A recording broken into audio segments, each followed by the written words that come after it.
আমার প্রশ্ন হচ্ছে যে হাসিনা এই সাহসটা পেল কি করে, এটাতে আমাদের যাওয়া উচিত। সাহস পেয়েছে আমি মনে করি, এক হচ্ছে সরকারের দুর্বলতা, আর এক হচ্ছে বিরোধী দলগুলোর, মানে সেই সময় যারা বিরোধী দলে ছিল তাদের কিছুটা আপোষকামী পজিশনের জন্য শেখ হাসিনা এই সাহস পাচ্ছে।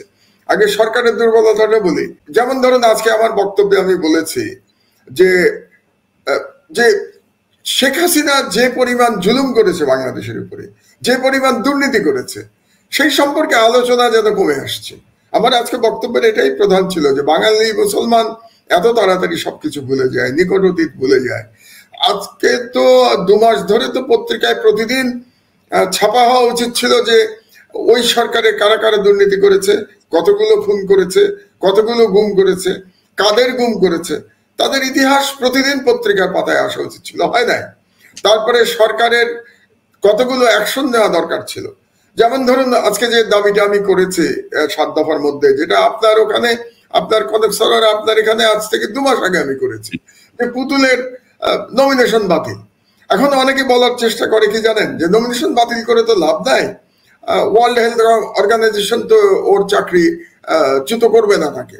প্রথম কথা হচ্ছে যে আমি খুবই আনন্দিত যে মানে মাহমুদ ভাই দেশে ফিরেছেন, এবং মাহমুদ ভাই আমাদের কি বলবো, আমাদের মাথার মণি, এবং আমাদের এই আন্দোলন সংগ্রামের আমাদের প্রেরণার বাতিঘর। তিনি যে ফিরেছেন বাংলাদেশে, এটাই আমাদের আর একটা বড় বিজয়। আমি মনে করি যে এটা আমাদের দ্বিতীয় আর একটা বিজয়, যে মাহমুদ ভাই ফিরেছেন এবং উনাকে আমরা জেল থেকে বাইরে বের করে আনতে পেরেছি, এবং উনি আবার নিজের কাজে ফিরে আসতে পেরেছেন। মাহমুদ ভাই যে 7 দফার কথা ঘোষণা করেছেন, আমরা এপিসোড শুরু হওয়ার আগেই আলোচনা করছিলাম যে সেটা আমাদের সকলেরই প্রাণের দাবি। সেটা মাহমুদ ভাই 7টা দফার মধ্যে নিয়ে এসছেন, এবং এই দফাটাই হবে আগামী দিনের রাজনীতির গতিমুখ। এবং মাহমুদ ভাইয়ের অনুসারী হিসাবে আমরা যারা মাহমুদ ভাইকে গুরু মানি, নেতা মানি, এবং আমাদের প্রেরণা দাতা বলে মনে করি, তারা সবাই মাহমুদ ভাইয়ের এই। আসসালামু আলাইকুম দর্শক, শুভেচ্ছা নিন, আপনাদের সবাইকে স্বাগত জানাচ্ছি আজকের অনুষ্ঠানে। দর্শক, যেমনটি আপনারা শিরোনামে দেখছেন, আমরা কথা বলবো ডক্টর মাহমুদুর রহমান গতকাল 7 দফা দাবি উত্থাপন করেছেন জাতীয় প্রেস ক্লাবের সাংবাদিকদের সঙ্গে মত বিনিময়ের সময়। পাশাপাশি সার্বিক যে পরিস্থিতি, সে পরিস্থিতি নিয়ে দুঃখিত আমরা আলোচনা করব। দর্শক, আজকে আমার সঙ্গে অতিথি হিসেবে যারা যোগ দিচ্ছেন আমি পরিচয় করে দিচ্ছি। প্রথমেই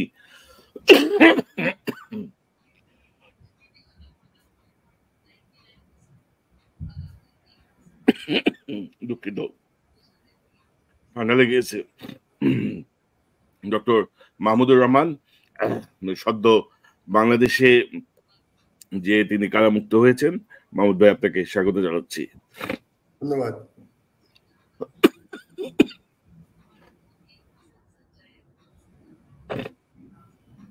দর্শক, আমাদের সঙ্গে যোগ দিচ্ছেন বিশিষ্ট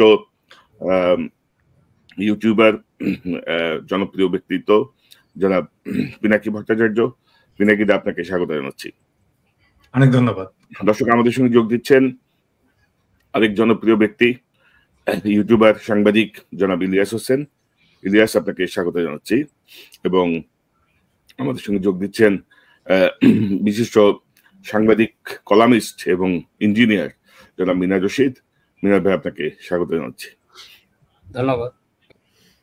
না, 6 বছর পরে বাংলাদেশে ফিরে তো খুবই আনন্দিত বোধ করছি, এবং আল্লাহর কাছে শুকর জানাই, এবং এই আন্দোলনে, এই বিপ্লবে যারা শহীদ হয়েছেন তাদের স্মৃতির প্রতি শ্রদ্ধা জানাচ্ছি, এবং যারা এই আন্দোলন করেছেন, এই বিপ্লব করেছেন, তাদেরকে অসীম কৃতজ্ঞতা তাদের সবার প্রতি। আর জেল গমন 5 দিন ছিলাম জেলে, সেই সময় আপনারা সবাই যেভাবে আমার জন্য লড়াই করেছেন, বাংলাদেশের জনগণ যেরকম আমার জন্য ভালোবাসা দেখিয়েছেন, তার কৃতজ্ঞতা জানানোর ভাষা আমার নাই। এটা আজকে আমি আমার প্রেস ক্লাবের বক্তৃতাতেও বলেছি, এবং আমি চেষ্টা করব যে আপনারা যে ভালোবাসা আমাকে দেখিয়েছেন জীবনের যতদিন আর বাকি আছে, আল্লাহ যতদিন হায়াত রেখেছেন, সেই সময় যাতে আমি জনগণের পাশে থেকে বাংলাদেশের জন্য লড়াই করতে পারি, বাংলাদেশের স্বাধীনতার জন্য লড়াই অব্যাহত রাখতে পারি ভারতীয় হেজমনির বিরুদ্ধে। আর হাসিনার যে ফ্যাসিবাদ, সেটা যেন বাংলাদেশে আবার কোনোভাবে কোনো ফাঁক ফোকর দিয়ে ফিরে আসতে না পারে, তার জন্যও যেন আমার লড়াই অব্যাহত রাখতে পারি। এটাই আপনাদের কাছে মানে দোয়া চাচ্ছি, এবং ইনশাআল্লাহ এই লড়াই আমি অব্যাহত রাখবো। এবং আমরা আশা করি বাংলাদেশের উপস্থিত থেকে আপনি এই ফ্যাসিবাদের এখনো যেই অর্থাৎ এজেন্টরা সক্রিয় আছে তাদের ব্যাপারে আপনি জোরালো ভূমিকা রাখবেন। দেশের বাইরে থেকে তো আমাদের সহযোগিতা আপনার প্রতি থাকবে ইনশাল্লাহ। যতদিন বেঁচে আছি দেশের জন্য কাজ করব। পিনাকিদা, মাহমুদ ভাই 7 দফা ঘোষণা করেছেন। এর মধ্যে উল্লেখযোগ্য হচ্ছে ছাত্রলীগকে একটি সন্ত্রাসী সংগঠন হিসেবে ঘোষণা করা 7 দিনের মধ্যে, এমন একটি দাবি আছে। এই 7 দফা সম্পর্কে আপনি একটা ওভারঅল একটা পর্যালোচনা জানতে চাই। 7 দফার সাথে অ্যালাইন্ড। আমি প্রথম যে বিষয়টা নিয়ে কাজ শুরু করতে চাই সেটা হচ্ছে যে ছাত্রলীগকে সন্ত্রাসী সংগঠন হিসাবে ঘোষণা দেওয়া। এবং এই কাজটা কিন্তু মাহমুদ ভাই আমরা শুরু করেছিলাম যখন বিপ্লব চলছিল। সেই সময় আমরা ফ্রেঞ্চ মিডিয়াতে আমরা এটা নিয়ে কাজ করেছিলাম, এবং ফ্রান্স 24 একটা ডকুমেন্টারি তৈরিও করেছে, যার 2টো আমি ওখানে ইন্টারভিউ দিয়েছিলাম, কিছু তাদেরকে ডকুমেন্ট সাপ্লাই দিয়েছিলাম। 2টো এপিসোড কিন্তু বিপ্লবের সময় তারা প্রচারিত করেছিল, এবং আরো 5টা এপিসোড এটা হবে। সো আমরা এটাকে রিইনফোর্স করব। আমি ওদের সাথে আবারও যোগাযোগ করব যেন আপনার এই দাবিটার প্রতিফলন তাদের এই ডকুমেন্টারিটাতে থাকে। এবং আমরা কিন্তু গ্লোবালি একটা হিউম্যান ক্রাই সৃষ্টি করতে পেরেছিলাম ছাত্রলীগের এই সন্ত্রাস নিয়ে এই বিপ্লবের সময়, এবং গ্লোবাল মিডিয়া কিন্তু এটার সাথে অ্যালাইন। আজকে মাহমুদ ভাই যে দাবিটা তুললেন, সেই দাবিটা বাংলাদেশের মিডিয়াতে নিয়ে এটাকে একটা বাংলাদেশের ফেনোমেনন হিসেবে আমাদের তৈরি করতে হবে। এবং আমি ঠিক জানি না মাহমুদ ভাই আমার দেশ নিয়ে কি পরিকল্পনা। আমার দেশটা যদি এখন প্রচারিত হতো বাংলাদেশ থেকে, আমাদের শক্তি আরো বহুগুণে বৃদ্ধি পেত। আমরা যেটা মাহমুদ ভাই ফিল করছি সেটা হচ্ছে যে আমরা বাইরে থেকে যাই করি না কেন, লোকাল মিডিয়া, যেটা আপনি আজকেও বলেছেন আপনার প্রেস ক্লাবের ভাষণে, লোকাল মিডিয়ায় আমাদের বয়ানগুলো, আমাদের ন্যারেটিভ গুলো প্রচারিত হচ্ছে না, এবং আমরা যেটা চাচ্ছি সেটা ন্যারেটিভ প্রচারিত হচ্ছে। তো সেই জন্যই আমাদের দরকার যে যত দ্রুত সম্ভব মাহমুদ ভাইয়ের আমার দেশ এটা প্রকাশিত হোক, এবং আমার দেশ প্রকাশিত হওয়ার সাথে সাথেই আমাদের বাইরে থেকে আমরা যে ন্যারেটিভ গুলো এতদিন ধরে বয়ান তৈরির চেষ্টা করতাম সেটা অনগ্রাউন্ড একটা মাটিতে প্রথিত হতে পারে না। ওইটা এবং পিনাকিদা আপনি যদি বলছিলেন অত্যন্ত গুরুত্বপূর্ণ, যে আপনি যদি দেখেন যে মিডিয়ার ভেতরে এখন পর্যন্ত ফ্যাসিবাদের যে এজেন্টরা সক্রিয়, মাহমুদুর রহমান দেশে গেলেন, জেলে গেলেন, তাকে নিয়ে ধরেন যে আলোচনাটা হওয়া দরকার ছিল আমাদের পত্রিকাগুলোয়, আমাদের টেলিভিশনের টক শো গুলোয়, সেই জায়গা থেকে কিন্তু তারা খুব সচেতন ভাবে বিরত ছিলেন। দুই একটা পত্রিকা ধরেন সংবাদ প্রকাশ করতে হয় বলে সংবাদ প্রকাশ করা, কিন্তু এই জায়গাটাও আমরা একটু দেখলাম আর কি, যে আমাদের মিডিয়ায় এখন যারা আছেন টেলিভিশন বা পত্রিকায়, তাদেরও এক ধরনের মানে গা জ্বলা শুরু হয়েছে। মানে ঘটনাটা কি, আমি কিন্তু আমার এপিসোডে বলেছি, মানে এটা আমি জানি না মাহমুদ ভাই দেখেছেন কিনা, আমি আমার এপিসোডে বলেছি যে মাহমুদ ভাই সরব হবেন, মাহমুদ ভাই কথা বলবেন, এইটা বাংলাদেশের ভারতপন্থীরা কোনোভাবেই মেনে নিতে পারে না, এবং এই জায়গাটাতেই অ্যালার্জি। এবং আসলে তো বাংলাদেশের মিডিয়া এখনো পর্যন্ত ভারতপন্থীরা নিয়ন্ত্রণ করে, এবং সেই জন্য মাহমুদ ভাইকে কোনো স্পেস দিতে চায় না, মাহমুদ ভাইয়ের কথা বলবেও না। এবং মাহমুদ ভাইয়ের সাথে তো জেল থেকে বেরোনোর পরে মাহমুদের সাথে আলাপ হচ্ছিল যে মাহমুদ ভাইকে যে জেলে পাঠানো হলো, আমাদেরকে আইন দেখানো হলো, আইন তো তারাই জানে না। আসলে মুশকিলটা হচ্ছে তারাই আইন জানে না, যে আইনেই মাহমুদ ভাইকে জেলে পাঠানো যায় না, আইনতই পাঠানো যায় মাহমুদ ভাইকে জেলে, কিন্তু তারপরে মাহমুদ ভাইকে জেলে যেতে হলো কেন? কারণ এটা আমি তো মনে করি যেতে, কারণ তারা এটা দেখাতে চেয়েছিল যে ভারতপন্থীরা এখনো কিন্তু শক্তিশালী, চাইলে এখনো আমরা মাহমুদুর রহমানকে জেলে পাঠাতে পারি।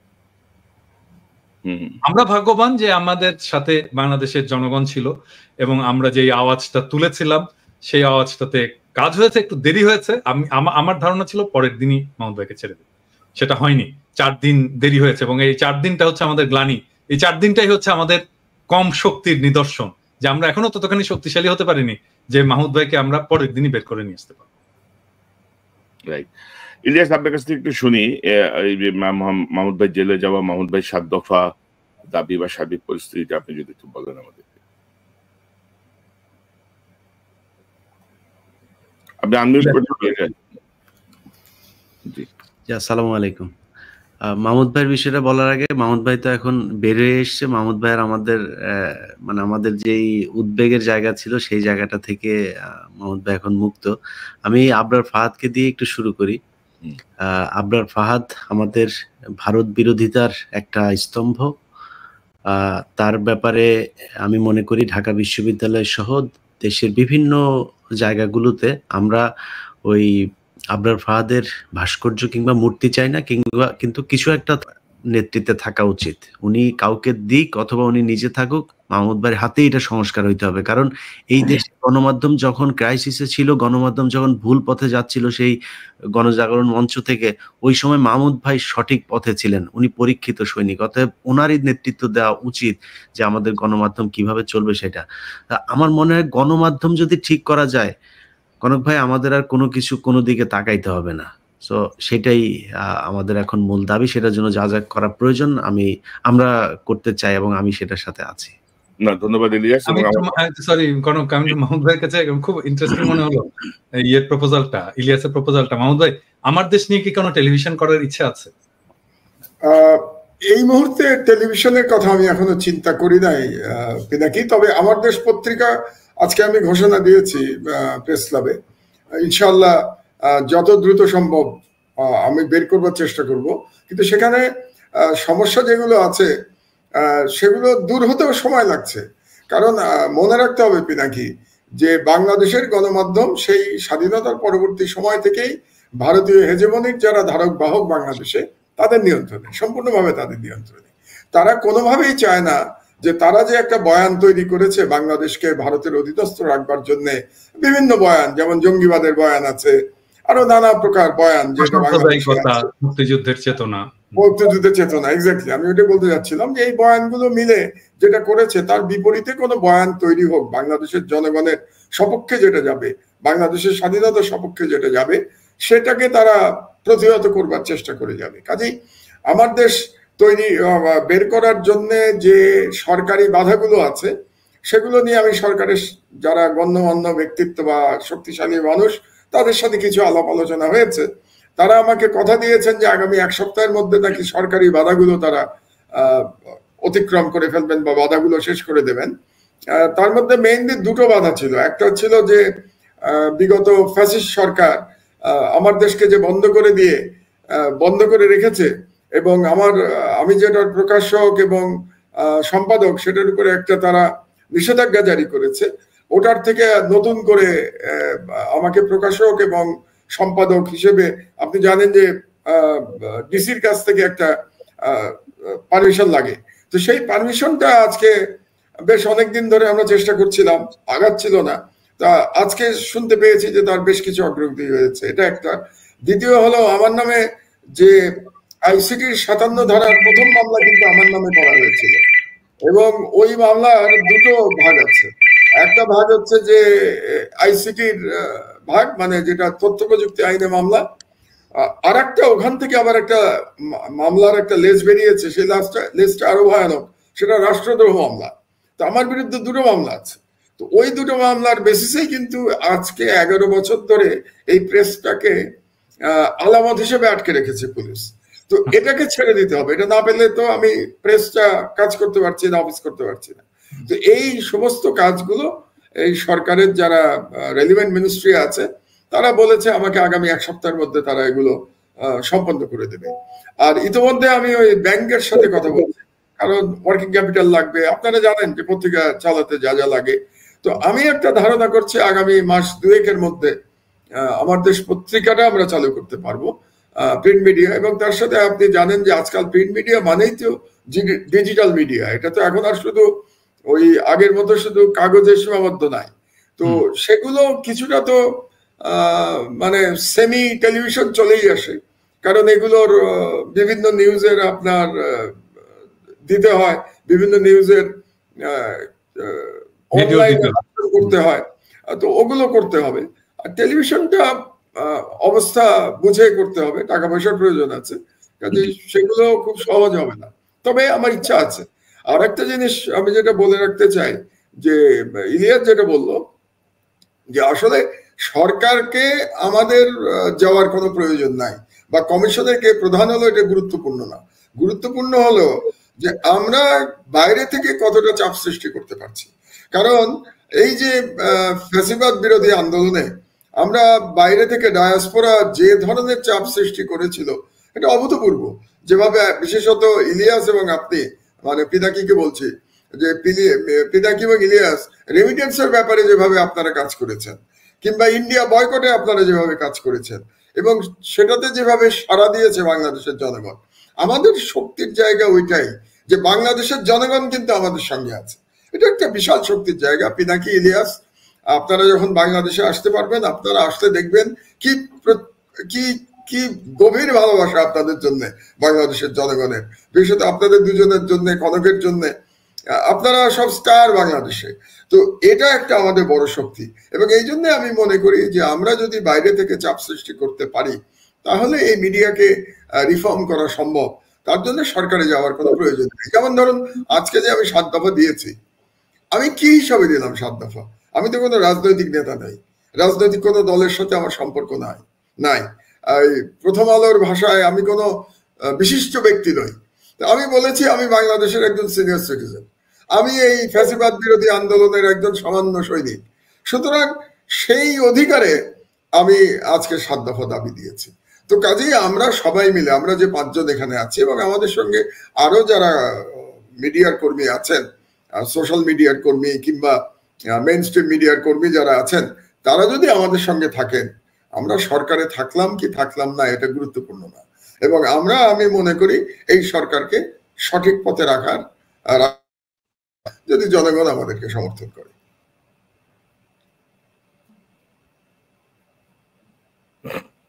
নিরস্ত্র করা হলো আপনার প্রথম দায়িত্ব, এটা যে কারো। কিন্তু এই দায়িত্বে কেন জানি এক ধরনের একটু অবহেলা সৃষ্টি হয়েছে। আজকে শেখ হাসিনা আস্ফালন করে এই কারণে, তারে তো এতদিনের তার বিচার হয়ে ইন্টারপোলের মাধ্যমে ধরে আনার করা উচিত ছিল। সেটুকু সামহাও বা আমরা এটা ফেলিওর হয়েছে, এটা কিন্তু আপনাকে আমাদের খেয়াল করতেই হবে। এখনই আমার মনে হয় যে ইমিডিয়েটলি আজকে আপনার মাধ্যমে এটা আমি সরকারের প্রতি বা আমাদের এই পক্ষ থেকে আমরা বলতে চাচ্ছি যে ইমিডিয়েটলি এর বিচার করে, এই বিচারের জন্য কত 60 দিন কেন লাগবে এখন এটা বলেন। এটা পরবর্তী কাজ যেগুলি আছে, হ্যাঁ, ওগুলির জন্য আপনি সময় নেন। এটা তো আপনার নিজের সেফটি সিকিউরিটির জন্য ইমিডিয়েটলি এই গণহত্যা যারা করেছে তাদের বিচার অতি সত্বর শুরু করতে হবে, এবং তাদেরকে ইন্টারপোলের মাধ্যমে তখনই তো আমরা চাপ ক্রিয়েট করতে পারি ইন্ডিয়ার উপরে। ওরা যদি না করে, then will go for our next action. এখন এইটা হলো খুব জরুরি।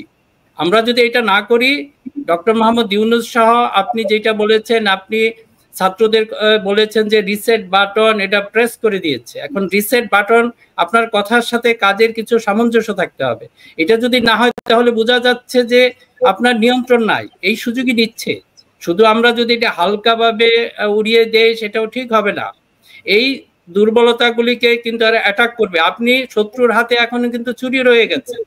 একটা ছুরি যেরকম আছে যে শেখ হাসিনা সহ যে যারা হত্যাকাণ্ড ঘটিয়েছে তারা তো আছে সরাসরি, প্লাস এই যে আমরা যে মিডিয়া নিয়ে কথা বললাম, এইটাও কিন্তু এক ধরনের ছুরি।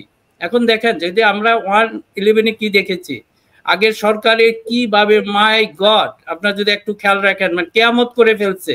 বিএনপি এই করেছে, সেই করেছে, এখন দেখেন সম্পূর্ণভাবে নীরব। এটাও কিন্তু এদেরকে যদি আমরা অ্যাটাক বলতে যে প্রতিরোধ না করি, এই যে আমরা যে পরিকল্পনা নিয়েছি মাহমুদ ভাইকে, যে এটা আমাদের এই যে সংস্কার কমিশন বলেন, এটা ডেফিনেটলি ইলিয়াস যে দাবিটা করেছে সেটাই হওয়া উচিত ছিল। এটা যদি না হয়, আমরা এটার মধ্যে আমিও পার্সোনালি মনে করি আমাদের এটা প্রচন্ড সরকারকে এটা বলা উচিত। গণমাধ্যম সংস্কার যদি করে, একমাত্র মনে হয় এটা জনতারাই করবে। আপনারা অন্য কিছু দেন নাই, একটা জিনিস আমাদের হাতে দেন। এটা আমারও দাবি। ইলিয়াসের সাথে সাথে মাহমুদ ভাইকে আমি এটা করব না, এটা বললে হবে না। এটা আমাদের দিতে হবে। সেটি আমরা অবশ্যই গণমাধ্যম সংস্কার কমিটির চেয়ারম্যান হবেন মাহমুদুর রহমান। এটা হলো আমাদের মগজে পছন্দ রয়েছে। এখন এই একটা জায়গা যদি আমরা কিওর করতে পারি, জাতি ঠিক হয়ে যাবে। আমরা ইতিমধ্যে আপনিও জানেন যে আমরা নিজেদের মধ্যে কিছুটা আলোচনা করেছি যে আমরা কিভাবে গণমাধ্যমের সংস্কার করব। এমনকি আমরা এটাও ভেবেছি, এই যে দেখেন আমি একটা ছোট্ট জিনিস বলি, জেলা লেভেলে যে আমাদের সাংবাদিক যারা আছেন, খেয়াল করে দেখেন এদেরকে কিভাবে আপনারা রেখেছেন। এদের কোনো রেগুলার কোনো স্যালারি নাই, এদেরকে আপনার একটা আইডি কার্ড ধরিয়ে দেন, আপনারটা আপনি করে খান। কতটুকু ফাইজলামি মানে এই ব্যাপারগুলি। প্রত্যেকটা এই যে আপনারা মিডিয়াতে এত বড় বড় কথা বলেন, এদের যারা উপরের দিকে আছে এদের হাজার হাজার শত শত কোটি টাকা হয়েছে, কিন্তু আপনার জেলা লেভেল উপজেলা লেভেলে যে সংবাদদাতা যারা রয়েছেন তাদের দেখেন কি অবস্থা আছে, কোনো ডিগনিফাইড লাইফ নাই। তারা কি করবে? তারা ওই যে কাউকে ব্ল্যাকমেল করবে, অমুককে কি করবে, এই ধরনের কাজের মাধ্যমে তারা আসলে সাংবাদিকতাটা তো ডাউন করে ফেলেছে, তাদের মোরালিটি কিছুই না। তবে মিনার ভাই, আমি মাহমুদ ভাইকে ধরেন ওই সংস্কারের চেয়ারম্যান চাই না, আমি চাই যে মাহমুদ ভাইকে মাহমুদ ভাইকে উপদেষ্টা পরিষদ অন্তর্ভুক্ত করা হোক। এবং আপনি যদি দেখেন যে বেশ কিছু গুরুত্বপূর্ণ মন্ত্রণালয় কারা চালাচ্ছে, কি করতেছে আমরা কিন্তু জানি না। তথ্য কার হাতে? তথ্যের মতো একটা গুরুত্বপূর্ণ মন্ত্রণালয় কে চালাচ্ছে? বিমানের মতো একটা গুরুত্বপূর্ণ মন্ত্রণালয় কে চালাচ্ছে? অর্থাৎ ইউনূস সাহেবের হাতে বিমান টিমান নিয়ে রাখছে। গতকাল আমি শুনলাম বিশাল এক ফিরিস্তি। তো আমার মনে হয় যে যেভাবে চলছে এভাবে চলতে পারে না আর কি। মানে এত রক্ত বা এত ত্যাগের পরে এই সরকার এতটা হেলাফেলা ভাবে ধীর গতিতে ঢিমে তালে এইভাবে চলে না। আমি মনে করি মাহমুদুর রহমান ভাইয়ের মতো মানুষদের অন্তর্ভুক্ত হওয়া খুব জরুরি। আমাকে একটু সময় দেন, আমি আরেকটা ব্যাপার বলতে চাচ্ছি, যেটা পরে হয়তো এটা প্রসঙ্গ অন্যদিকে চলে যাব আমরা।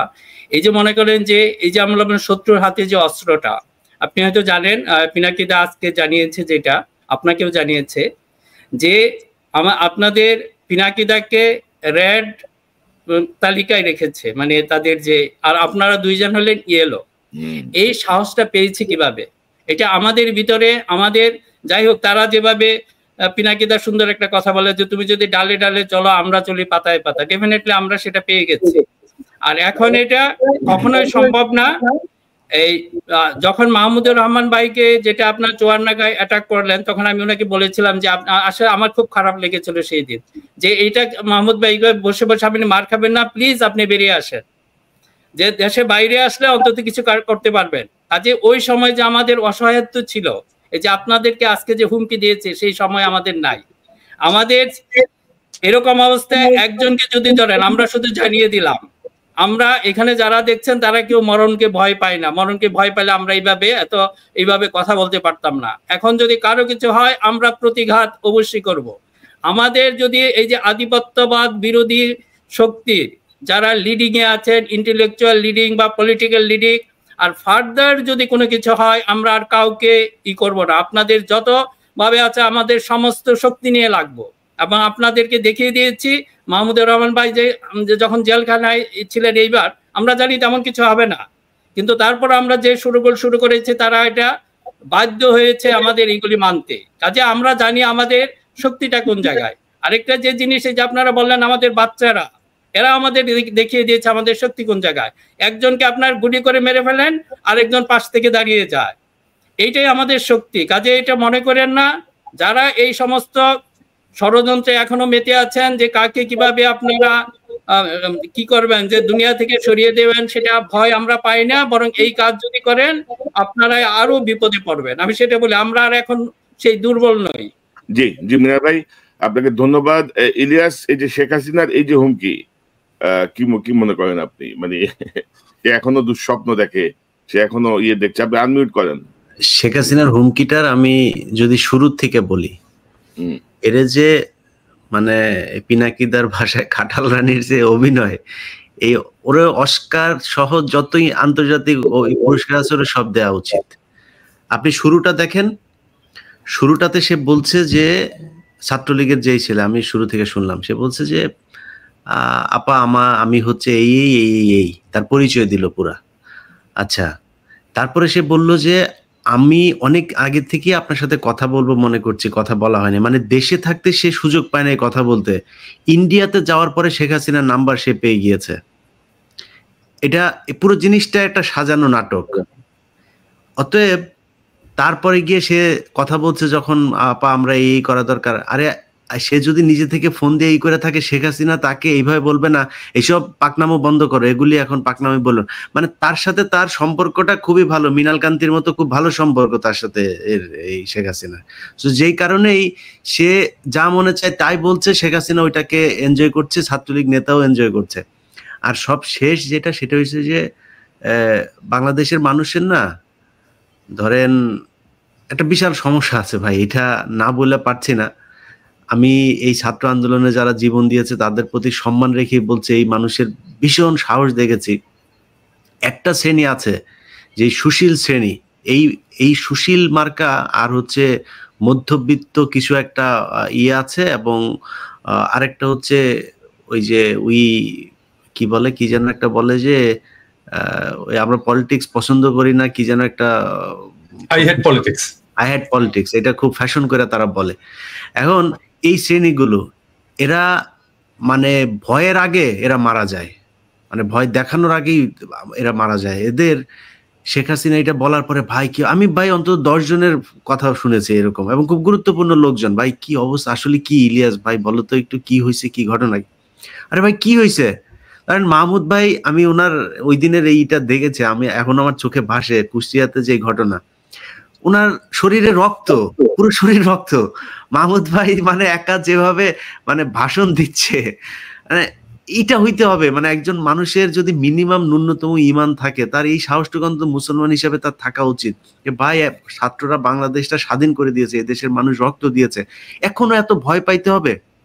এই ফাঁকে আরেকটা কথা বলে রাখি, মাহমুদ ভাই 10 তারিখে কুষ্টিয়াতে যাচ্ছেন, কুষ্টিয়া 10টা থেকে 11টার দিকে তিনি কুষ্টিয়া কোর্টে থাকবেন, শেখ হাসিনার বিরুদ্ধে একটা মামলা করছেন মাহমুদ ভাই।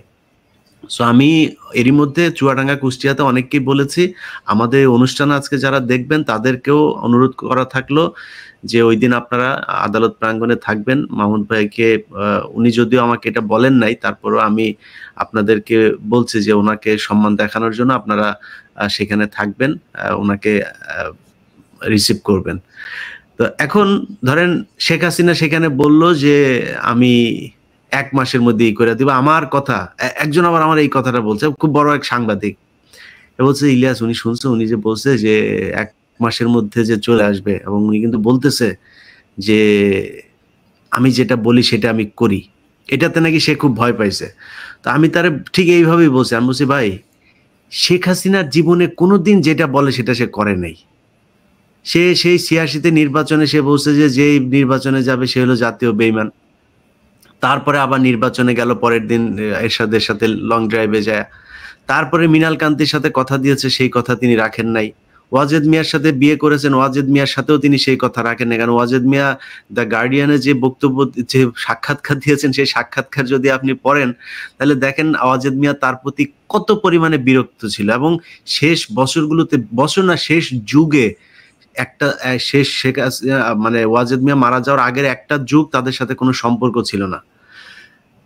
অতএব তার জীবনে কোনো কথাই সে রাখে নাই। সে মানুষের সাথে এই পালায় যাওয়ার 1 সপ্তাহ আগে বলল, আমি যেদিন আপনার 19 তারিখে যেদিন এই গণহত্যা ব্ল্যাক আউট করে যে গণহত্যাটা করলো, এই গণহত্যার সময় আমি যে কোনো একটা পত্রিকার খুব টপ লেভেলের একজন, তার সাথে রয়ের খুব ভালো সম্পর্ক, সেই ব্যক্তির পাশে একজন বসে এই কথাগুলো শুনেছে যে 19 তারিখের ওই সময়টাতে আমি যখন বলেছিলাম যে শেখ হাসিনা পালিয়ে চলে গিয়েছে আগরতলা, ওই সময় শেখ হাসিনা আসলে আগরতলাতে ছিল, এবং ইন্ডিয়া কিন্তু তখন থেকেই চাচ্ছিল যে শেখ হাসিনা যেন বাংলাদেশে না থাকে, তিনি যেন চলে যান। তিনি ঘাট তেরাম্বু করে তারপরে তিনি থাকতে চাচ্ছেন যে না, এখানে যত কিলিং প্রয়োজন আমি কিলিং করব, করে তারপরে থাকবো।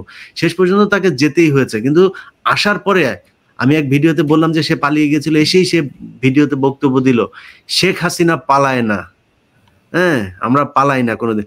ঠিকই তার 10-15 দিন পরে তো আপনি ঠিকই পালাইলেন। সো হাসিনা যা বলে সেটাই করে, এই ভয়ে যারা জামা কাপড় নষ্ট করে ফেলছে তাদের নিয়ে কিছু বলার নাই দেশটাতে। ধরেন এই বিষয়গুলো হচ্ছে আসলে হাসিনা একটা কৌশল, যেহেতু ভারতে যেই আশ্রয়ে তিনি আছেন সেখান থেকে যেহেতু রাজনৈতিক বক্তব্য তিনি দিতে পারেন না বা বিবৃতি দিতে পারেন না, সেহেতু এটা হচ্ছে তার আওয়ামী নতুন কৌশল, যে টেলিফোনে কথা বলবো, ওই টেলিফোন আলাপটা ফাঁস হবে এবং হাসিনা তার বক্তব্য এর মধ্য দিয়ে তুলে ধরবে, ভীতি সৃষ্টির চেষ্টা করবে। আমরা ইতিমধ্যে জানি যে হাসিনার আসলে অবস্থাটা কি। ইলিয়াস, আমি আবার আসবো আপনার কাছে। মাহমুদ ভাই, এই যে হাসিনার যে নতুন কৌশল বা বলছে 1 মাসও টিকবে না ইউনূস সরকার, বা কি মনে করেন আপনি এটার ব্যাপারে একটু জানতে চাই আপনার কাছ থেকে। এটার তো কোনো বেসিস নাই, কিন্তু আমার প্রশ্ন হাসিনার কথা সঠিক না বেঠিক ওটা আমার প্রশ্ন। তাকে যে 2 বছরের জন্য নিয়েছে বা 3 বছরের জন্য, যেটা তার মেয়াদ, ওটা পূর্ণ করবে। আমি তাদেরকে বোঝাতে পারি না যে এটা একটা সিম্বলের ব্যাপার, এটা একটা মেসেজ দেওয়ার ব্যাপার, যে যদি সরকার অফিসিয়ালি তার নমিনেশনটা ক্যান্সেল করতো 7 দিনের মধ্যে সরকার গঠনের, তাহলে একটা মেসেজ যেত আওয়ামী লীগের প্রতি, আওয়ামী লীগের কাছে, যে সরকার এটা নমিনেশন ক্যান্সেল করে দিয়েছে। তারপরে ওয়ার্ল্ড হেলথ অর্গানাইজেশন তার চাকরি রাখবে না কি রাখবে না, এটা তাদের ব্যাপার। কিন্তু সরকার যে শক্ত, তার মেসেজটা যেত, সরকার করতে পারে নাই। আজকে আমি দাবি করেছি 7 দিনের মধ্যে ছাত্রলীগকে সন্ত্রাসী সংগঠন হিসেবে তাকে নিষিদ্ধ করতে হবে। এটা আমাকে দাবি করতে হলো কেন? এটা তো অনেক আগেই হওয়ার কথা ছিল। ছাত্রলীগ তো এবার পুলিশের সাথে মিলে গণহত্যা করেছে। এই যে বিপ্লবের সময় যে গুলি করেছে, শুধু কি পুলিশ গুলি করেছে নাকি? ছাত্রলীগও তো তারা অস্ত্র নিয়ে গুলি করেছে। তো ছাত্রলীগ তো এতদিনে এমনি ব্যান্ড হওয়া উচিত ছিল, সরকার করে নাই। আপনি দেখুন গোপালগঞ্জে সেনাবাহিনীর গাড়ির উপর আক্রমণ করলো, একটা অ্যাকশন হলো না। তারপরে গোপালগঞ্জে একের পর এক বিএনপির নেতাদের হত্যা করা হলো, তার কোনো অ্যাকশন হলো না। তাহলে সরকার এই দুর্বলতাগুলো দেখিয়ে যাচ্ছে। তারপরে সরকারের কিছু তো পলিটিক্যাল বক্তব্য আসা উচিত ছিল। যেমন যদি অর্থ মন্ত্রণালয়ে আমি ধরি, 2 মাস হয়ে গেল, তো এই যে বাংলাদেশ ব্যাংক থেকে যে রিজার্ভ চুরি হয়েছিল, সেটা সম্পর্কে আপনি কি আজ পর্যন্ত যিনি উপদেষ্টা দায়িত্বে আছেন ডক্টর সালাউদ্দিনের কোনো বক্তব্য শুনেছেন? কিংবা প্যারালাল ফাইন্যান্স মিনিস্টার যাকে নিয়োগ দিয়েছেন ডক্টর ইউনূস, সে দেবপ্রিয়র কোনো বক্তব্য শুনেছেন? শোনেন নাই। এই যে ব্যাংকিং সিস্টেম ধ্বংস করে দিয়ে গেছে, তার কোনো বক্তব্য শুনেছেন? কত টাকা সামিট গ্রুপ জ্বালানি মন্ত্রণালয় থেকে কত টাকা চুরি করেছে, তার কোনো বক্তব্য শুনেছেন জ্বালানি উপদেষ্টার কাছ থেকে? তো এগুলো তো সরকারের দুর্বলতা। এটাই হাসিনাকে সাহস যোগাচ্ছে, এটাই ভারতকে সাহস যোগাচ্ছে বাংলাদেশ নিয়ে নানা রকম অস্থিরতা সৃষ্টি করবার জন্য। আর বিরোধী দলের দুর্বলতা দেখুন, এক দল বলছে আমরা ক্ষমা করে দিয়েছি।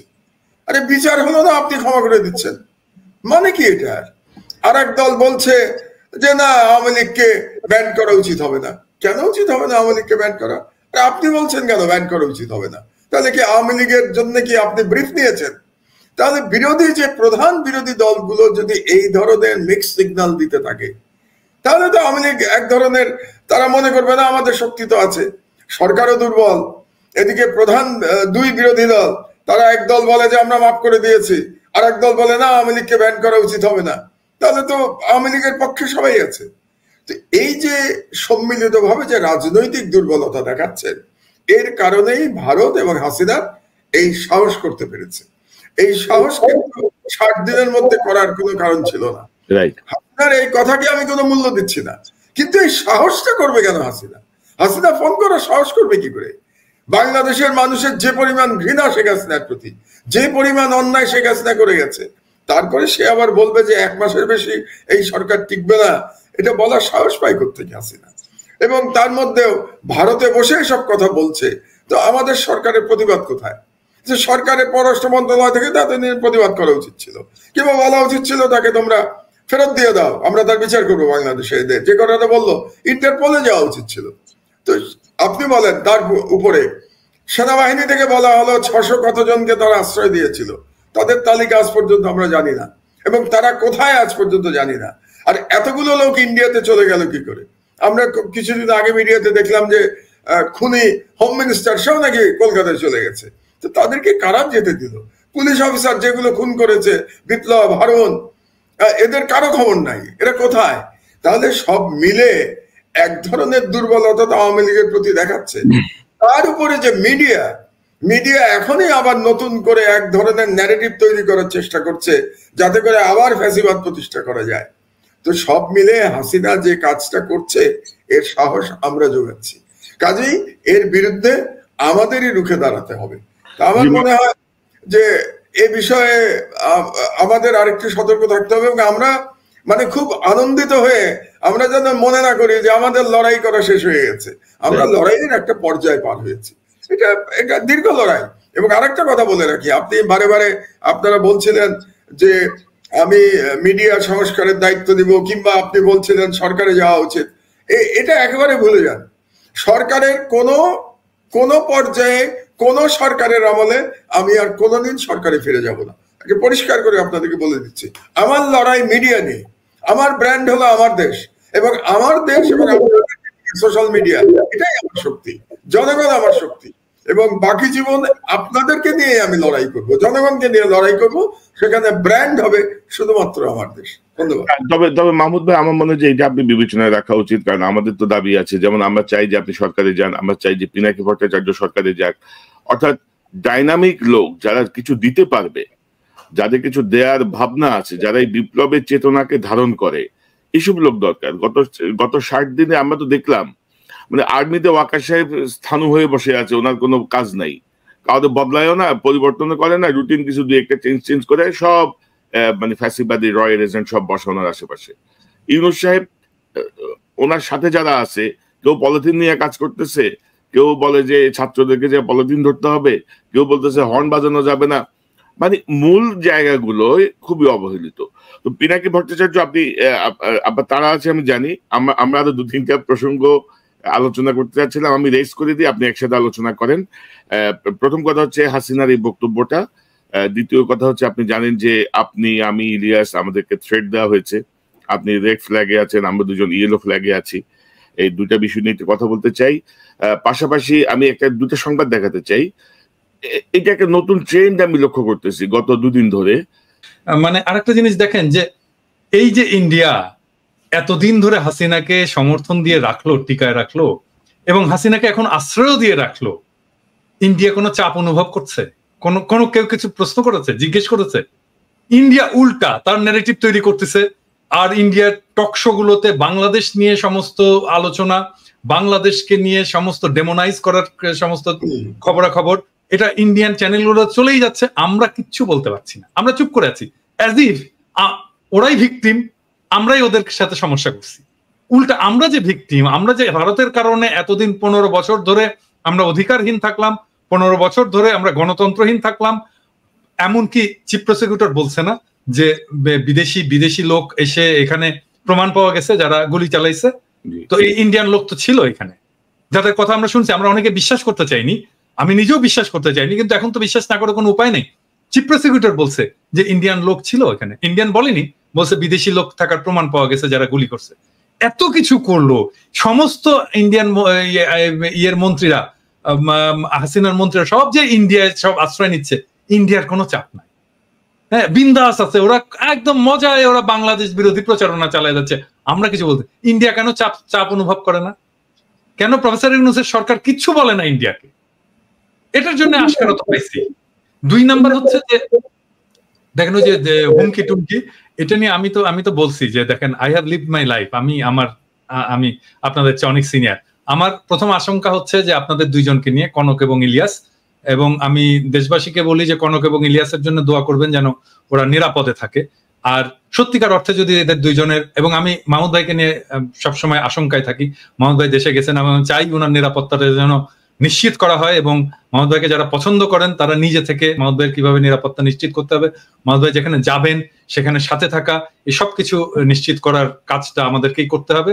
এবং এই বাংলাদেশে ভারতীয় হেজিমনির বিরুদ্ধে যেই ভয়েস, তার যদি কোনো একজন সৈনিকের গায়ে কোনো আঘাত লাগে, আমরা এটা ধরে নেব এটা ভারত করেছে, এবং এর বদলা কিভাবে নিতে হয় এটা আমরা নেব। এটা আমরা বলে দিতে চাই, একদম স্পষ্ট ভাষায় বলে দিতে চাই। 3 নাম্বার হচ্ছে যে এই যে র্যাব, বিজেপি এই সমস্ত বলছে যে আন্দোলন, আমার মনে হয় কি যে ওনারা বোধহয় ভয় থেকে বলছেন যে আমরা এত কিছু করলাম, কখন আমাদের পাবলিক আবার পিটুনি দেয়। হ্যাঁ, তো আমি বলি কি যে দেখেন, মানে আমাদের তো একটা রিকনসিলিয়েশনে যেতে হবে, যা করার করছেন, তো আমরা দেখবো এটা পরবর্তীতে। আগ বাড়ায় কোনো কথা বলার দরকার নেই, এগুলো বিতর্ক সৃষ্টি করে। হ্যাঁ, মানে আপনারা আন্দোলনের পক্ষে কাজ করছেন, এই সমস্ত বললে তো হবে না রে ভাই, উল্টা পাল্টা ধুনফুন বুঝায় লাভ আছে? থাকেন, আপনারা কাজ করেন, আপনি সরকারের অনুগত থেকে কাজ করেন, এই সরকারের যে আকাঙ্ক্ষা, জনগণের যে আকাঙ্ক্ষা, তার পক্ষে থাকেন।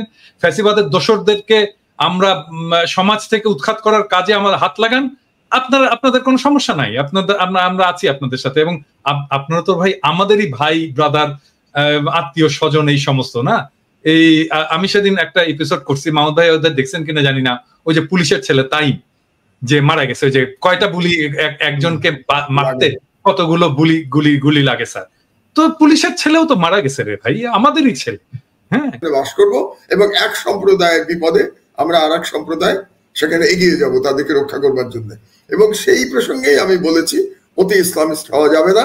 যারা অতি ইসলামিস্ট হচ্ছেন তারা আসলে বাংলাদেশের তারা ক্ষতি করছেন। এবং আপনার আরেকটা কথা বলে আমি শেষ করি, আপনি দেখবেন যে একটা গ্রুপ আছে বাংলাদেশে, যখনই আওয়ামী লীগ ছাড়া অন্য কোনো সরকার ক্ষমতায় আসে, যেমন ধরেন এখনো তো ইউনূস সাহেবের সরকার তো আর আওয়ামী লীগের সরকার না, একটা বিপ্লব পরবর্তী সরকার, আবু সাইদের রক্তের উপর দিয়ে প্রতিষ্ঠিত সরকার এই সরকার। তো এই জাতীয় সরকার যখন আসে তখন তারা অগুরুত্বপূর্ণ বিভিন্ন ধর্মীয় ইস্যু নিয়ে আসছে। তার মধ্যে একটা ধরেন আহমেদিয়াদের অমুসলিম ঘোষণা করতে হবে, এই ধরনের দাবি নিয়ে দেখবেন আপনি সবসময় পিনাকি, সবসময় এরা মাঠে নামে যখন আওয়ামী লীগ ক্ষমতায় থাকে না। যখন আওয়ামী লীগ ক্ষমতায় থাকে তখন এদেরকে আপনি এটা দেখবেন না। এগুলো গ্রুপে নেতৃত্ব কারা দেয় জানেন? এই যে আওয়ামী লীগের সাথে যে তথাকথিত আলেমরা ছিল, যেমন ফরিদউদ্দিন মাসুদ, কিংবা ওই যে কওমি জননী উপাধি দিয়েছিল হাসিনাকে, বাইতুল মোকাররমের খতিব, এই আলেম নামধারী দুর্বৃত্তরা এরা কিন্তু এই ধরনের সমস্যাগুলো ক্রিয়েট করে এবং এরা প্রত্যেকে কিন্তু ভারতীয় দালাল, এগুলো রয়ের এজেন্ট। এদের ব্যাপারে আমি জনগণকে সতর্ক থাকতে বলেছি। এবং ধরেন মাহমুদ ভাই একটু তো চাকমুতো না, ধরেন মহিলাদেরকে নিয়ে নানা রকমের ওয়াজ, নানা রকমের হুমকি ধমকি, নানা রকমের বিষয় আমরা ফেসবুকেও দেখি, এই জাতীয় পেজ থেকেও দেখি। আমার মনে হয় যে অত্যন্ত সময় উপযোগী একটি পদক্ষেপ আপনার, ঘোষণা আপনার। মিনা ভাই, আপনার কাছ থেকে একটু শুনি এই প্রসঙ্গগুলো নিয়ে, আপনার অভিমত একটু জানি আমরা। কনক ভাই, মাহমুদ ভাইকে যে আরেকটা যে জিনিস আমরা এইদিকে একটু মনোযোগ দেওয়া দরকার, যে মূল পলিসিটা দেখেন, আমাদের ছেলেরা যেটা অর্জন করেছে, যেটাকে এটা কিন্তু শুধুমাত্র আওয়ামী লীগের পরাজয় না, এটা ভারতের পরাজয়।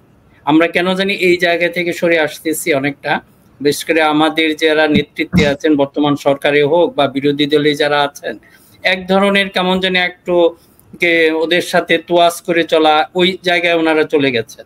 আপনাদেরকে যদি আরেকটা জিনিস আমরা খেয়াল করি, এই সিন্ধু নদ, ওখানে কিন্তু ওয়াটার শেয়ারিং একটা চুক্তি হয়েছিল 1960 সালে, তখন ফিল্ড মার্শাল আইয়ুব খান আর জওহরলাল নেহরুর মধ্যে। আপনি বিশ্বাস করেন সেই চুক্তির একেবারে ওই প্রথম থেকে একটু হয় নাই, কোনো ভেরিয়েশন হয় নাই, কোনো ডিরেল হয় না, যেখানে যেরকম লেখা ছিল ওইভাবে কিন্তু পালন করে আসছে। হয়রাজ পাকিস্তান এবং ইন্ডিয়ার সম্পর্কটা দেখেন, এটা হলো আমাদের ফরেন পলিসির দিকে একটু খেয়াল রাখেন। আর গত 53 বছর আমরা কি করেছি, আমাদের পলিসিটা হয়েছে আমরা খুব বন্ধু হয়েছি। এই গত 15 বছর তো একেবারে বন্ধু থেকে স্ত্রী হয়ে গেছে। তারপরেও কিন্তু আমাদের এই যে ফারাক্কা বলেন, অন্যান্য এইগুলি বলেন, নদীগুলিতে বাদ দিয়েছে, সারা দেশটাকে মরুভূমি বানিয়ে ফেলেছে। আমাদের যে ট্রিগার হ্যাপি, যে তাদের যে বর্ডারে আমাদের লোকজনকে যখন ইচ্ছা মেরে ফেলছে, কিছু আমাদের বলার নাই। হয়রাজ ওখানে একটা পাখির প্রতি গুলি করার জন্য পাকিস্তানে ওখানে ভয় পায়। তো এগুলি আমাদের কি ইন্ডিকেট করে? আমাদের ছেলেদের কিন্তু এটা একটা অর্জন ছিল, আমরা এটাকে আবার হারিয়ে ফেলছি। আমরা যদি ধরে রাখতে পারি, আপনারা যারা লিডার আছেন একটু খেয়াল রাখেন, এটা টিট ফর ট্যাট ছাড়া এগুলি কখনো হয় না। আপনারা যদি এটা আমাদেরকে করেন, আমরা এটা করব, অন্ততপক্ষে তাদের দাস করেন আর না করেন। আমাদের তো জিও পলিটিক্যাল কিছু অনেক অ্যাডভান্টেজ আছে, শত্রু আছে, তারা আমাদের বন্ধু হতে পারে, অনেকে হয়তো রেডি হয়ে আছে। অন্ততপক্ষে এটুকু বলতে সমস্যাটা কোথায়?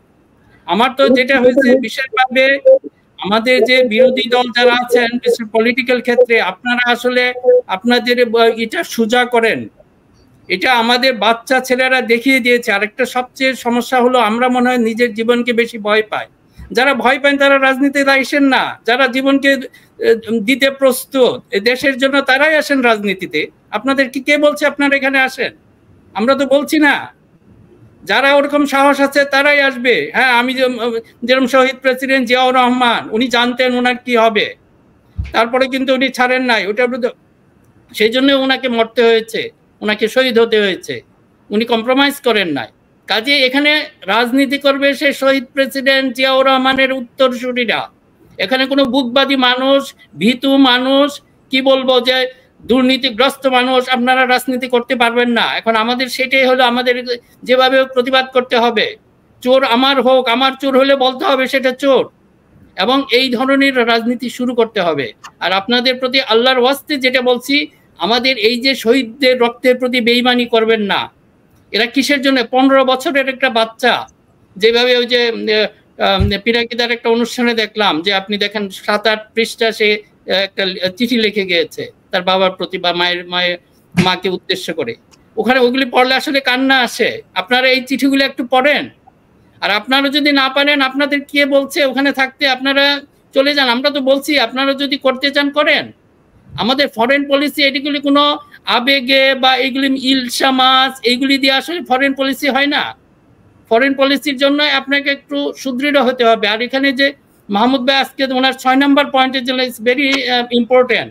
ওখানে ওনার বন্ধু যে ব্রিগেডিয়ার জেনারেল আব্দুর রহিম, ওনাকে মেরে ফেলেছে কিসের জন্য? আমাদের খোঁজ নেওয়া দরকার। এবং ওখানে উনি আসলে ওনাকে কেন জেলে নিয়েছিল? উনি যদি যে কাজই করে এটা রাষ্ট্রীয় কাজ ছিল, এটার জন্য তো উনি পার্সোনালি দায়ী না, এই প্রশ্নটা আমরা করি নাই।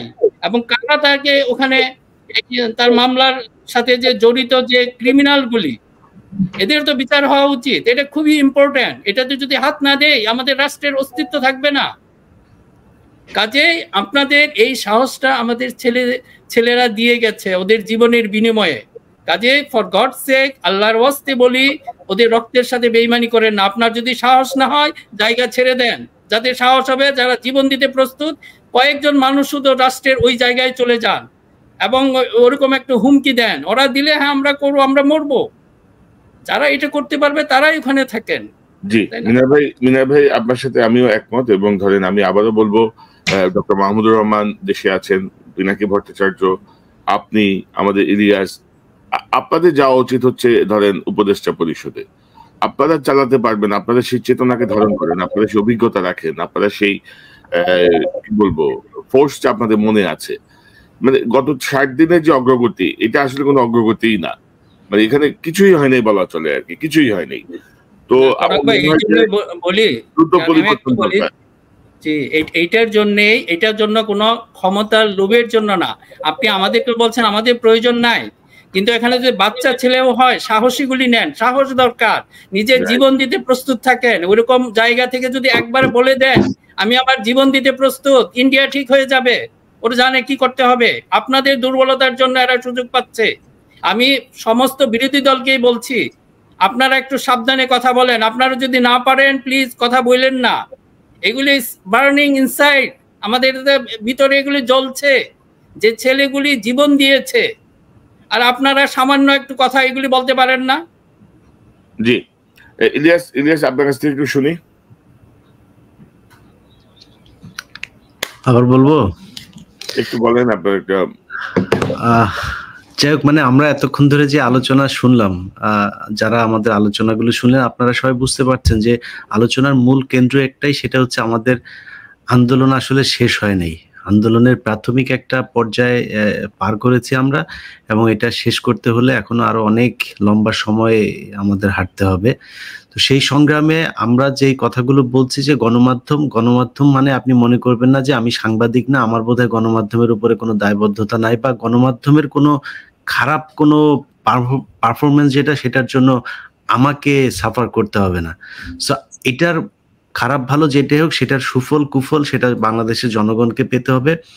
অতএব আমরা মাহমুদুর রহমানের নেতৃত্বে যেই গণমাধ্যম সংস্কারের যে কাজগুলো করতে চাচ্ছি, সেখানে আপনাদের প্রয়োজন হবে। বিশেষ করে আমাদের যে পরিকল্পনা, সেটা হচ্ছে আমরা কয়েকটা বিষয় নিয়ে কাজ করছি। তার মধ্যে 1 নম্বর হচ্ছে, যেসব গণমাধ্যমগুলোতে এখনো ভারতীয় দালাল এবং শেখ হাসিনার যে দালাল, যে ব্রোকাররা এতদিন কাজ করেছে, তারা এখনো আছে। তাদের তালিকা আমরা তৈরি করছি, এবং সেই তালিকা অনুযায়ী আমরা মালিক পক্ষকে জানাবো যে এই ব্যক্তি আপনার এখানে আছে, তাদেরকে সরাইতে হবে। আর শুধু সরানো না, আমি মনে করি তাদের বিচারের আওতায় আনা উচিত। যেমন প্রথম আলোর সম্পাদক মতিউর রহমান, তিনি বাংলাদেশে এই বিডিআর হত্যাকাণ্ড থেকে শুরু করে বিভিন্ন সময়, এর আগে বাংলা ভাই কাদের লোক? বাংলা ভাই আওয়ামী লীগের লোক, বাংলা ভাই এই মির্জা আজমের দুলা ভাই সম্ভবত, শায়েক আব্দুর রহমান, শায়েক আব্দুর রহমান, তারপরে কিভাবে উদিচি, এই ছায়ানট, তারপরে সারা দেশে বোমা হামলা, এগুলো কিভাবে এই প্রথম আলো মানে জঙ্গি নাটক হিসেবে মঞ্চায়িত করেছে এটা আমরা জানি, এবং বিভিন্ন সময় নতুন নতুন জঙ্গি সংগঠন, সব খবর সবার আগে প্রথম আলো জানে, এবং তারা যেভাবে বলে সরকার সেভাবেই কাজ করেছে। আমি মনে করি তাদের বিরুদ্ধে হত্যা মামলা হওয়া উচিত। প্রতিটা পরিবার, আমি যারা কিনা এই পর্যন্ত গুম হয়েছেন, যারা খুন হয়েছেন, যাদের পাওয়া যায়নি এখন পর্যন্ত, আমি বলবো আপনাদের দেশে এখন সেই পরিস্থিতি আছে, আপনাদের প্রতিটা পরিবারের উচিত মতিউর রহমান এবং মাহফুজ আনামের বিরুদ্ধে মামলা করা। প্রথম আলো এবং ডেইলি স্টার এই দেশের সব ভারতীয় এজেন্ডা বাস্তবায়নের মূল কারিগর, অতএব তাদের বিরুদ্ধে আপনাদের তৎপর হইতে হবে। আমরা যখন বিভিন্ন গণমাধ্যমের সাথে কথা বলতে যাব, তারা যদি আমাদের কথা না শোনেন, তারপরে 24 ঘন্টা, 48 ঘন্টা, 72 ঘন্টা যে আলটিমেটাম দেওয়া হবে, সেটার পরে আমরা সেই অফিস ঘেরাও করতে যাব। সেই অফিস ঘেরাও করে যদি না হয়, তারপরের দিন তালা, দেখি অফিস কিভাবে চালায়।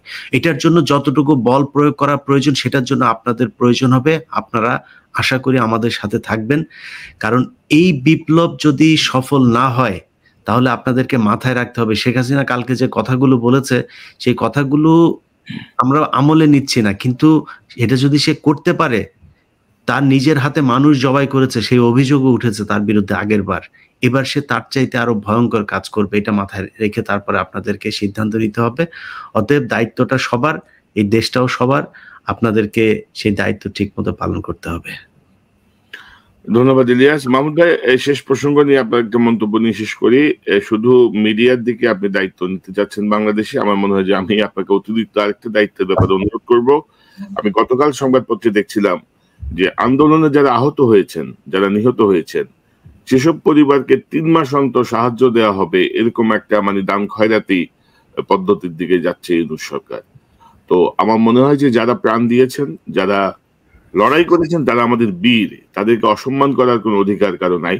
আর একটা রাষ্ট্র ভিক্ষাবৃত্তি করে তাদেরকে সাহায্য করবে, সেটাও আমরা সমর্থন করি না। আর আমাদের ইলিয়াস আমাদের আগের একটা অনুষ্ঠানে বলেছিল, ভাই তোমাদের যদি টাকা না থাকে আমাদেরকে বলো, আমরা যদি প্রবাসীদেরকে আহ্বান করি এরকম একটা ফান্ড ক্রিয়েট করার জন্য, তাহলে টাকায় তোমরা ভেসে যাবে প্রত্যেকটা আহত এবং নিহতের পরিবার। তা আমার মনে হয় যে এই জায়গাটা তো মাহমুদ ভাই আপনার একটা জোরালো ভূমিকা দরকার, যে এদেরকে এত তুচ্ছ তাচ্ছিল্য করার কিছু নাই, 3 মাস অন্তর সাহায্য দেওয়ারও কিছু নাই, এটা জাতীয় বীর। আপনার মন্তব্যটা শুনতে চাই। না, আমি আজকে যদি 7 দফার প্রথম দফাটা আপনি দেখেন, তাহলে এটা জবাব পেয়ে যাবেন। প্রথম দফায় আমি সরকারকে বলেছি যে যারা আহত হয়েছে, সেখানে শহীদদেরটা প্রসঙ্গ আমি আনি নাই, সেটা ভিন্ন আলোচনা। আমি প্রথমে এনেছি যারা আহত হয়ে আছেন তাদের কিভাবে চিকিৎসা দেয়া যায় দেশে এবং বিদেশে, কারণ অনেকের চিকিৎসা বিদেশে লাগবে, যাদের দেশে প্রচলিত যে চিকিৎসা আমাদের ব্যবস্থা আছে তাতে তাদের চিকিৎসা করা সম্ভব হবে না। আর যাদের অঙ্গহানি হয়েছে, যারা পঙ্গু হয়েছে, তাদের পুনর্বাসন করতে হবে। এবং সেই জন্য আমি ডক্টর ইউনূসের প্রতি আহ্বান জানিয়েছি আমাদের 1 নম্বর দাবিতে, যে এটা ইমিডিয়েটলি একটা আন্তঃমন্ত্রণালয় কমিটি করতে হবে, এবং সেই কমিটির গঠনটাও কিন্তু আমি সাজেস্ট করেছি। এখন সেখানে আমি বলেছি যে স্বাস্থ্যমন্ত্রী এবং অর্থমন্ত্রী থাকতে হবে, কারণ টাকা পয়সার ব্যাপার আছে পুনর্বাসনের জন্য। এবং সেখানে বলেছি আমি যে ইউনূস সাহেবের যে ছাত্র উপদেষ্টা আছে, ওনার পার্সোনাল অ্যাসিস্ট্যান্ট যে মাহফুজ, সে থাকতে হবে। এবং আমি বলেছি আদিলুর রহমান খানকে থাকতে হবে, কারণ আদিলুর রহমান খান হচ্ছে মানবাধিকার কর্মী। যেহেতু তিনি মানবাধিকার কর্মী, কাজে এই প্রসঙ্গে তার অভিজ্ঞতা আছে।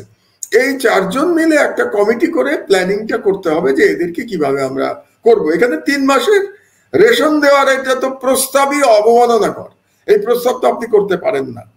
আরেকটি কথা আমি একটু বলতে চাই, যেটা প্রথমে আপনি বলেছিলেন যে আজকে আমাদের শহীদ আবরারের মৃত্যুবার্ষিকী, এবং সেই মৃত্যুবার্ষিকীতে আমরা যাতে শহীদ আবরারকে স্মরণ করি। যে কথাটা ইলিয়াস বোধহয় বললো, যে এই যে বিপ্লব আমরা করলাম, এই বিপ্লব তো শুধু ফ্যাসিবাদের বিরুদ্ধে ছিল না, এই বিপ্লব তো ভারতীয় হেজেমনির বিরুদ্ধেও ছিল। তো এই ভারতীয় হেজেমনির বিরুদ্ধে প্রথমে যে স্ট্রং ভয়েস যে করেছিল, শেরে বাংলা হলের ছাত্র বুয়েটের আবরার। তো আবরারের এই দিবসটি আমাদের পালন করা উচিত, আমাদের স্মরণ করা উচিত যে আবরার একজন বীর যে কিনা ভারতীয় হেজেমনির বিরুদ্ধে লড়াই। এবং আগামীকাল বুয়েটে কিন্তু তার জন্য একটা অনুষ্ঠান আছে, একটা না দুটো অনুষ্ঠান আছে আমি যতদূর জানি। একটা হচ্ছে তার স্মরণে বোধহয় একটা স্মৃতিস্তম্ভ একটা কিছু করা হবে, যেটা আগে একবার করা হয়েছিল এবং বিগত ফ্যাসিস্ট সরকার হাসিনা সরকার এটা ভেঙে দিয়েছিল। আগামীকাল আমি শুনেছি যে আরেকটা নতুন করে একটা উদ্যোগ নেওয়া হয়েছে, 4:30টার সময় এটা হবে পলাশীর মোড়ে। আর 2 নম্বর হচ্ছে কালকে বাদ মাগরেব সম্ভবত বুয়েটে তার জন্য মিলাদ মাহফিল হবে শেরে বাংলা হলে, যেখানে সে থাকতো এবং যেখানে তাকে হত্যা করা হয়েছে সেখানেও প্রোগ্রাম নেওয়া হয়েছে। তো আপনারা জেনে খুশি হবেন যে আমি যাচ্ছি উভয় অনুষ্ঠানেই, কারণ আমি বুয়েটের ছাত্র, কাজে সেই দিক দিয়ে আবরার তো আমার মানে পুত্রের বয়সী। তো আবরার এবং আবরার ওই হলেই আছে, আমি শেরে বাংলা হলে ছিলাম। তো এই কারণে ইনশাআল্লাহ আমি দুটো অনুষ্ঠানেই অংশগ্রহণ করব। তো কাজেই আবরারের মতো যারা শহীদ তাদের স্মৃতি যদি আমরা জাগিয়ে রাখতে পারি, তাহলে যে ভারতীয় আধিপত্যবাদ এদের বিরুদ্ধে আমাদের সংগ্রামটা অব্যাহত থাকবে, এবং জনগণকেও আমরা এ ব্যাপারে উদ্বুদ্ধ করতে পারবো। আর আবারও আমি সরকারের প্রতি এই আপনার অনুষ্ঠানের মাধ্যমে আহ্বান জানাই যে আমি 7 দফা দাবির প্রথম দফাতেই বলেছি যে আন্তঃমন্ত্রণালয় কমিটি করতে হবে, এবং কমিটি করে এদের যারা যারা শহীদ হয়েছে এবং যারা যারা আহত হয়েছে তাদের যথাযথ পুনর্বাসনের জন্য ব্যবস্থা করতে হবে। এখনই করতে হবে, কেন জানেন? কারণ এখন করলে পরে আমরা প্রকৃত নামগুলো পাবো, শহীদদের নামগুলো পাবো এবং কারা আহত হয়েছে তাদের নামগুলো পাবো। এটা যেন পরে আবার 1971-এর মতো 30 লাখের গল্প না হয়ে যায়। তো ওই ধরনের গল্প আপনি যত দেরি করবেন তত কিন্তু ওই ধরনের গল্প হয়ে যাবে, 3 লাখ 30 লাখ হয়ে যাবে, কিংবা আপনার মুক্তিযোদ্ধার সংখ্যা প্রত্যেক বছর বাড়তে থাকবে। হয়তো মুক্তিযোদ্ধার সংখ্যা ছিল 1 লাখ, এটা বাড়তে বাড়তে এখন নাকি 3 লাখ না কত এরকম বোধহয় ভাতা টাতা পায় এই ধরনের মুক্তিযোদ্ধা সংখ্যা। কাজে এখনই আমাদের এটা করা উচিত। এবং আমার অবাক লাগে যে এই সরকারের 2 মাস হয়ে গেল কিন্তু এখন পর্যন্ত এই আমার প্রথম দাবির কাজটা তারা করতে পারলো না। এটা একটা বড় দুর্ভাগ্যজনক। আপনার 7 দফায় তো আমরা এটা পেয়েছি, কিন্তু আমার রিকোয়েস্ট হচ্ছে আপনি শুধু মিডিয়া বা আমার দেশ না, মানে স্পেশালি এই জায়গাটাও আপনার ইনভলভমেন্ট আমাদের দরকার। আপনি যাদেরকে দিয়ে কথা বলছেন তারা আমি চেষ্টা করব, তারা আসলে কতটুকু কি করবে আমার অনাস্থা আছে। এর মধ্যে আপনি মানে আদিলুর রহমান শুভ্র ওনার হয়তো আন্তরিকতার জায়গাটা ঠিক থাকতে পারে, সিরিয়াস হবেন। অন্যদের ব্যাপারে আমি সন্দিহান, কারণ গত 60 মাসের যে অগ্রগতি বা তাদের বক্তব্য সেটাতে দেখছি। জনাব মাহমুদুর রহমান, মিনার রশিদ, ইলিয়াস হোসেন, আপনাদের সবাইকে ধন্যবাদ। পিনাকিদা চলে গেছেন, পিনাকিদাকে ধন্যবাদ আজকে আলোচনা অংশ নেওয়ার জন্য। এবং আমার মনে হয় যে আমাদের উপর যে থ্রেটের বিষয়টা আসছিল মাহমুদ ভাই, আমি একটু বলে রাখি, ইতিমধ্যে এটা মার্কিন প্রশাসনের সর্বোচ্চ পর্যায় পর্যন্ত জানানো হয়েছে। তারা এটা খোঁজখবর রাখছেন, আমরাও খোঁজখবর রাখছি, দেখি কি হয়। থ্রেটের সর্বত্র মাহমুদ ভাই সেই 2012 সাল থেকে খাচ্ছি, এ মারবে, এ ধরবে, এ গুম করবে, এই করবে, সেই করবে, কত কাহিনী দেখলাম, জেল ঘাটলাম। আপনি তো জেল ঘাটছেন, নির্যাতিত, আর কি মানে আর কি চায়, আর কি তাতে আমাদের লড়াই থেকে নিবৃত্ত করা যাবে না এসব থ্রেট দিয়ে। আল্লাহ ভাই। হ্যাঁ করণ ভাই, আমি জাস্ট 1 মিনিট একটা বলি, কথাটা ক্লিয়ার না করলে এটা অন্যদিকে নিয়ে যাবে।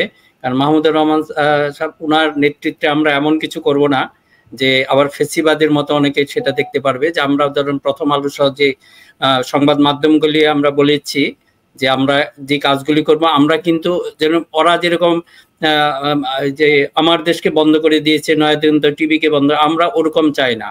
আমরা শুধু ওখান থেকে ক্রিমিনাল, এরা আসলে সাংবাদিকতার নামে এরা ক্রিমিনাল, আমরা চাই ওই ক্রিমিনালগুলি সরে যাক। এতে অন্যান্য সাংবাদিক বা কর্মচারী যারা আছে তারা যেন তাদের ভয়ের কোনো কারণ নাই। কারণ আপনারা যদি থাকেন, এদেরকে রাখলে দেখা যাচ্ছে গণমাধ্যমের প্রতি মানুষের আস্থা খুবই কমে গেছে। এদের প্রতি এটা আসলে ক্ষতিকর, এরা আপনার এই প্রতিষ্ঠানের জন্য ক্ষতিকর, এরা দেশের জন্য ক্ষতিকর, এরা জাতির জন্য ক্ষতিকর। আমরা শুধু ওই এলিমেন্টগুলিকে রিমুভ করতে চাচ্ছি। আমরা ভালোভাবে বলবো, যদি না হয় তাহলে যে আমরা আমাদের সর্বোচ্চ শক্তি আমরা প্রয়োগ করব। কাজে এটা ভুল বোঝাবুঝি কোনো অবস্থান নেই। জি জি, ধন্যবাদ জনাব মিনার ভাই, মিনার রশিদ, মাহমুদ ভাই, ইলিয়াস হোসেন, আপনাদের 3 জনকে অসংখ্য ধন্যবাদ। ইলিয়াস কিছু বলতে যাচ্ছেন মনে হয়? 10 তারিখে মাহমুদ ভাই যে যাবে ইয়েতে কুষ্টিয়াতে, সেটা আরো একবার বলে রাখলাম যারা আগের বার শুনেন নাই তাদের জন্য, যে 10 তারিখে কোর্টে 10টার মধ্যে সবাই থাকবেন। মাহমুদ ভাই সেদিন যাবেন, সেখানে শেখ হাসিনার বিরুদ্ধে একটি হত্যা চেষ্টা মামলা, তাই না মাহমুদ ভাই? সেটাই হত্যা আমি চেষ্টা এখনো তৈরি করছি, কাগজপত্র তৈরি করছি। আর মিনার ভাই দেশে যাচ্ছেন কবে? আমি 9 তারিখ যাবো ইনশাল্লাহ। 9 তারিখে। 9 তারিখে মিনার ভাইয়ের জন্য নিশ্চয়ই আমাদের মিনার ভাই যাচ্ছে 10 তারিখে, 9 তারিখে। 9 তারিখ কয়টায় নামবেন আপনি এয়ারপোর্টে? আমরা অপেক্ষা করবো ইলিয়াস, কনক আর পিনাকির জন্য। জি না, অনেকে জানতে চাচ্ছে আমরা কখন যাব। অলরেডি আমি ইনশাল্লাহ যাব, তারপর কনক ভাই আর ইলিয়াসও আসবেন আমাদের পরবর্তী সময়। আমরা আমাদের নেতা, যেটা আমাদের গুরু বা স্পিরিচুয়াল লিডার যাই বলেন, he is the head of our cultural revolution, এটাকে একটা আমরা বারবার যেন বলি আমাদের সাংস্কৃতিক রেভলিউশন, এটা উনি নেতৃত্ব দিবেন। আমরা আপনাদের সাথে মাঠে থাকবো ইনশাল্লাহ। আপনারা পরিস্থিতি তৈরি করতে পারলে চলে আসবো, ওই হত্যার ভয় টয় দেখায় লাভ নাই, আসছি জন্ম নিতে। না, আমরা ওগুলো ভয় পাই না। আপনি 9 তারিখে কয়টায় নামবেন মিনার ভাই? অ্যারাউন্ড হয়তো বের হইতে হয়তো 9টা বাজবে। 9টায় হয়তো অনুষ্ঠান, মানে হয়তো সবার সাথে মিট করব। হ্যাঁ, সকাল 9টা। ঠিক আছে, আপনাদের সব প্রত্যেককে ধন্যবাদ যোগ দেওয়ার জন্য। নিশ্চয়ই আমরা আগামী সপ্তাহে আবারও আলোচনা করতে সক্ষম হবে। এবং মাহমুদ ভাই, আপনাকে গত এক সপ্তাহে না পেয়ে আমার খুব খারাপ লাগছে, মানে একটা শূন্যতা গত রবিবারে আমরা ফিল করছি যে কই গেল মাহমুদ ভাই। তো আবারও দেখা হবে ইনশাল্লাহ সাথে। দর্শক, এতক্ষণ যারা আলোচনা শুনলেন নিশ্চয়ই আপনি আলোচনা মর্মার্থ উপলব্ধি করতে সক্ষম হবেন। একটি ওভারঅল একটি আলোচনা, বিশেষ করে মাহমুদুর রহমান যে 7 দফা দাবি দিয়েছেন বা সার্বিকভাবে দেশের যা হচ্ছে, যা করা উচিত, যা হচ্ছে, এইগুলো নিয়ে আমরা একটা আলোচনা করলাম।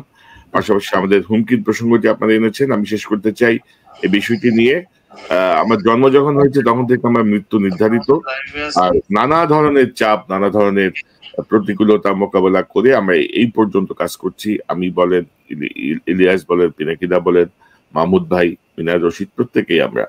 সো কোনো ধরনের ভয় বা হুমকি দেখে লাভ হবে না। যা বলা হচ্ছে দেশের পক্ষে বলা হচ্ছে, দেশের জনগণের জন্য বলা হচ্ছে, সেই অনুযায়ী অ্যাক্ট করতেই হবে। অর্থাৎ এখানে দেখি বা দেখবো কোনো সুযোগ নাই, সেই অনুযায়ী অ্যাক্ট করতে হবে, সেটিই করতে হবে, এর কোনো বিকল্প নাই। দর্শক, এই চ্যানেলটি সাবস্ক্রাইব করে আমাদের পাশে থাকুন, এই চ্যানেলের মেম্বারশিপ নিয়ে আমাদের পাশে থাকুন। আবারও দেখা হবে ইনশাল্লাহ। আসসালামু আলাইকুম।